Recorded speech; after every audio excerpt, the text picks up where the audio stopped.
গাড়ির brake system. গাড়ির brake system একটি অত্যন্ত গুরুত্বপূর্ণ নিরাপত্তা উপাদান। এটি গাড়ির গতি কমায় বা থামায়, দুর্ঘটনা প্রতিরোধ করে এবং রাস্তায় নিরাপত্তা নিশ্চিত করে।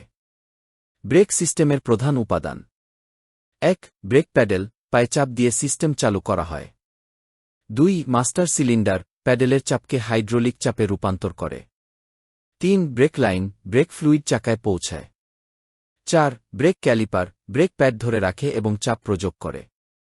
৫. ব্রেক প্যাড, রোটরের সাথে ঘর্ষণ তৈরি করে। ৬. ব্রেক রোটর ডিস্ক, চাকার সাথে ঘোরে, প্যাডের ঘর্ষণে গাড়ি ধীর হয়। ৭. ড্রাম ব্রেক, পুরানো বা পিছনের চাকায়, প্যাডের পরিবর্তে ব্রেক শু ব্যবহৃত হয়। ব্রেক সিস্টেমের প্রকারভেদ: ডিস্ক ব্রেক, সবচেয়ে সাধারণ, সব আবহাওয়ায় কার্যকর। ড্রাম ব্রেক, সাধারণত সস্তা গাড়ির পিছনের চাকায় ব্যবহৃত। অ্যাবস, অ্যান্টিলক ব্রেকিং সিস্টেম, হঠাৎ ব্রেক করার সময় চাকা লক হওয়া রোধ করে।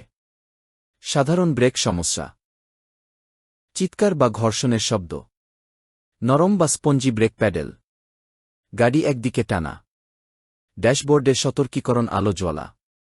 রক্ষণাবেক্ষণের পরামর্শ: নিয়মিত ব্রেক ফ্লুইড পরীক্ষা করুন। ব্রেক প্যাড জীর্ণ হওয়ার আগে প্রতিস্থাপন করুন। রোটরের ক্ষতি পরীক্ষা করুন। প্রতি ২-৩ বছরে ব্রেক ফ্লুইড ফ্লাশ করুন। আপনার ব্রেক সিস্টেম আপনাকে নিরাপদ রাখে, সতর্কতার লক্ষণ উপেক্ষা করবেন না। নিয়মিত পরিদর্শন জীবন এবং অর্থ বাঁচাতে পারে।